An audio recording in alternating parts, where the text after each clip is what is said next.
If you are what you think about, then you have to start getting real careful about what you think about. Now, you have to start this with being cautious about every conversation that you have with your friends, with your relatives, with your mother, with your husband, with your children, that focuses on what's missing in your life.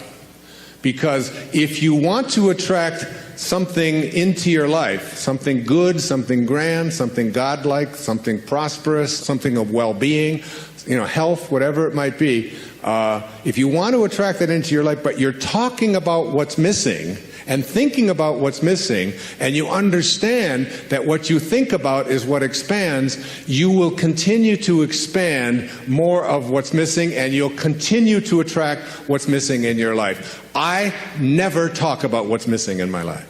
I only put my attention on what I intend to create. And I have shifted it. And I learned this lesson a long time ago, but the place that it probably expresses it better than any is Esther and Jerry Hicks' book, Ask and It Is Given. The teachings of Abraham, it's called Learning to Manifest Your Desires, have more than anything, I think they're the greatest, among the really greatest teachings on the planet today. And I know Esther and Jerry, I know them well, I've been with them on many occasions. It's about practicing this idea of not putting your thoughts on what is missing and shifting it to, it's on its way. It's on its way.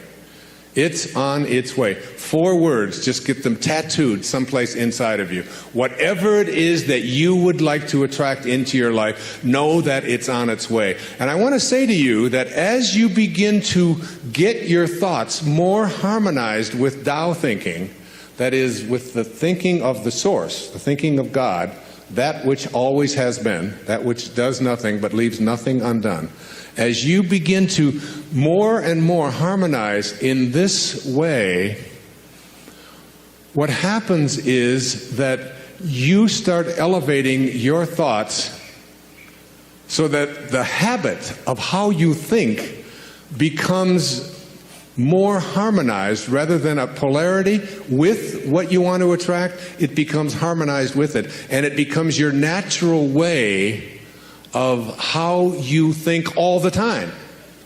And you start then beginning to teach your children the same way of thinking. So you just catch them when they start saying things like, oh, with my luck it won't work out. Why have any of us ever learned to say, with my luck, and having it mean things aren't going to work out? Why wouldn't you say, and just have it as your habit, with my luck, it'll probably show up faster than it normally does? Why not have that kind of a way? Because here's what happens. As you begin to shift the way that you think and have an anticipation that this thing is going to work out for you, you can only act upon your thoughts. And as you get these higher and higher thoughts, what happens is that the thought is now more aligned with what it is you want to attract, and then you start acting upon that thought. And as you start acting upon the thought that it will work out, that it's probably on its way, you start to see how this whole system all works. In other words, call it the universe, whatever you want, begins to conspire with you. It begins to act almost where you suddenly become a collaborator with fate. And instead of fate being something that just might or might not happen to you, you're in collaboration with what it is that you want to attract. I mean, ask any physician, there's physicians here today, ask them about something called the will to live. Ask them about somebody who's going in for a corneal transplant and thinks that I'm going to see when this thing is done, rather than someone who thinks it probably won't work out. And which one would they rather work with? What is this thing called the will to live? What is this thing, this inner kind of thing that says, I refuse to allow myself to think? I say to my mother, who's 90 years old, almost 91 years old. I was with her for the last 5 days, every day, all morning long with her. And she's been going through some difficulties and so on. Most of you saw her on the PBS show, if you saw The Inspiration. She has always said to me how she was going to die. She said it to me when she was 60. what her death was going to look like, when she was going to die in her sleep, and it was going to be, it was going to be a peaceful thing, and she was going to do it when she was ready. When she was ready, she would leave, and she would know when it was time. And she says, and don't think it's time. I said, well, you got a hangnail there. Maybe we should just move on with it. And she said, no, I'll tell you when I'm ready. But she has always said, I will never allow Alzheimer's into my life. She's always said that is not something. She'll say things like, well, I can't remember this name quite as well as I did before, but that concept of it's just not anything that I've ever allowed myself to think is a possibility. And I said to her, well, what if you're wrong? She'll say, well, who'll know the difference? And they've done research on this, in studies on gerontology, where what does your life look like from 60 plus versus what does your life look like below from 60 down to into your 20s? That people who live a dynamic life into their 60s, 70s, 80s, and 90s, people who feel strong, who don't feel that getting older means that I have to in any way decline any place, physically or mentally. Getting older has nothing to do with the concept of declining. That when people are in their 20s and 30s and 40s and 50s, and this is their perception of what their life is going to be like when they're in their 60s, that those people have a much greater chance of not attracting the kinds of diseases that are so much age-related as do people who think of old as infirm and declining throughout their 20s, 30s, 40s, and 50s. That you change the way you believe about that and you say declining is not a possibility. I don't think about what's missing. You don't put your attention on what's missing. You don't tell other people about what's missing. And you don't tell other people about what you can't do and what isn't working and how terrible the world is. And the Tao teaches so much of it was written for leaders, people in positions of power. But I've translated all of that into your own level of leadership.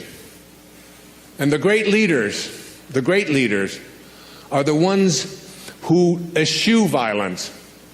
You have got to get yourself to a place where you don't allow yourself to have violent thoughts come into your consciousness. That means you got to watch the movies you're watching. That means the games that your children are playing, video games, have got to be monitored and removed when they have violence built into them. It means that you don't watch the news and you don't read the stories, endlessly reaffirming what a terrible place this world is. It is not a terrible place. It's a perfect place. It's a beautiful place.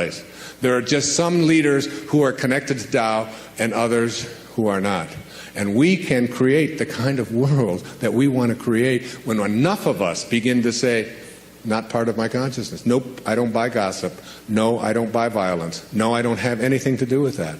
And you just turn the channel, you turn it off.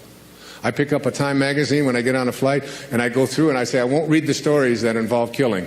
I won't read this. I don't need to hear any more about any more people blowing themselves up. I don't need to continue to have that as a part of my consciousness because I want to be someone who radiates out God-realized thinking. That's what I want to do.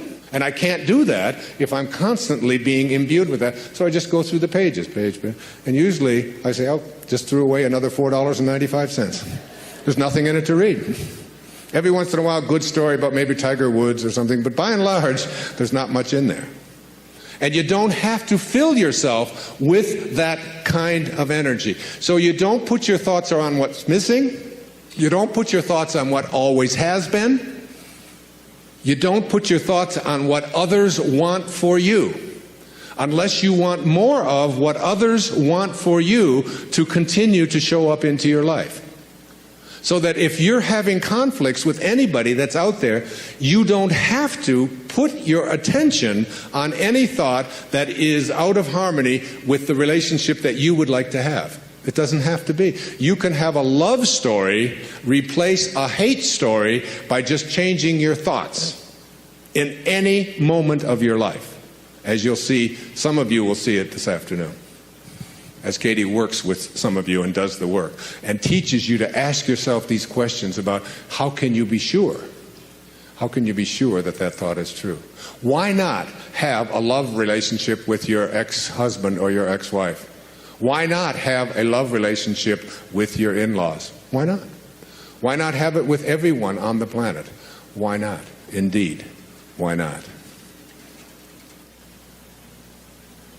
Every moment of your life, this choice is yours. You can either be a host to God